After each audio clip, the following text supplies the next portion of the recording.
Bonjour à tous et merci de nous suivre pour ce flash d'information. La présidente de la République fédérale d'Éthiopie était hier jeudi en Côte d'Ivoire pour une visite de 24 heures. Elle a été reçue au palais présidentiel par son Excellence Alassane Ouattara. Les deux personnalités ont surtout évoqué l'excellence de la coopération qui existe entre leurs deux pays. Nous y reviendrons dans l'édition de 13 heures. Du côté de la primature, la cérémonie d'ouverture de la 5e phase du dialogue politique a eu lieu hier jeudi dans la matinée. C'était en présence du Premier ministre Patrick Achi. Membres du gouvernement et partis politiques de l'opposition se sont tous réunis pour le début de cette 5e phase du dialogue politique ivoirien. Le Premier ministre Patrick Achi a réaffirmé la volonté du gouvernement, celle du chef de l'État, de créer les conditions de dialogue inclusif. Les partis politiques ont salué la reprise du processus du dialogue politique.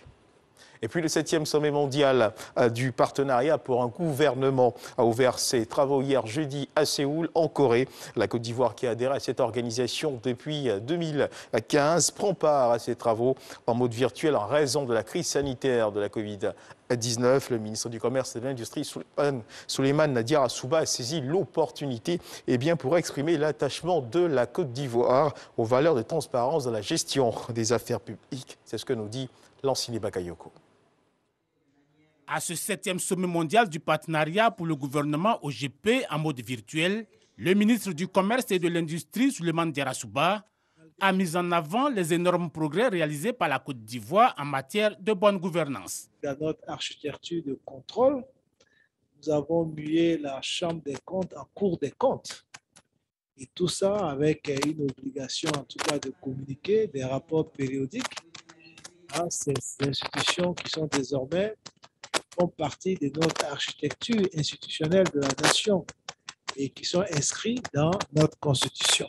En sa qualité d'animateur du processus, priorité sera donnée à la mise en place d'un cadre institutionnel adapté aux besoins de pérennisation du dispositif national OGP. Représentants de l'administration publique, du secteur privé et des organisations de la société civile, une aubaine pour partager des idées nouvelles quant à une meilleure implémentation des engagements de l'OGP. Là, il se veut une plateforme et un moment pour privilégier les défis de l'OGP au cours de cette première décennie. En Côte d'Ivoire, plusieurs thématiques en lien avec celle du sommet, à savoir l'anticorruption, l'espace civique et le digital, ont meublé les travaux. Le partenariat pour un gouvernement OGP est une initiative multinationale lancée en 2011 en vue de promouvoir la transparence dans la gestion des affaires publiques, la lutte contre la corruption et l'exploitation des technologies de l'information et de la communication.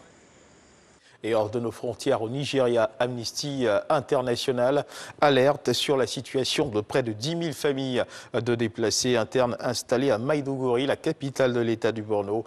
Les projets de fermeture des camps de déplacés dans le nord du pays pourraient mettre en danger des dizaines de milliers de personnes. Notons qu'au Nigeria, de nombreuses zones échappent encore au contrôle des autorités.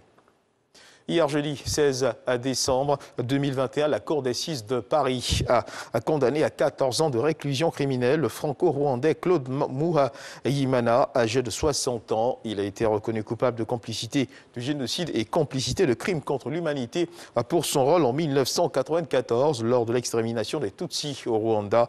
C'est le premier citoyen ordinaire à être jugé et condamné en France pour avoir été impliqué dans le génocide rwandais. Et puis on termine avec cette information à Istanbul, en Turquie. Débute ce vendredi 17 décembre le 3e sommet du partenariat Afrique-Turquie. Des leaders et ministres de 39 pays, dont 13 présidents, sont attendus. La cérémonie d'ouverture de ce sommet, repoussée 2 fois à cause de la pandémie, doit débuter dans la matinée, moins de 2 mois. Donc après le sommet de partenariat économique, il s'agit pour le pays de lancer une nouvelle étape dans les relations avec l'Union africaine et les pays africains.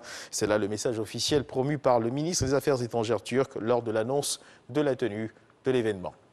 C'est la fin de ce flash d'information. Merci de nous avoir suivis. Je vous retrouve à 13 h pour le journal.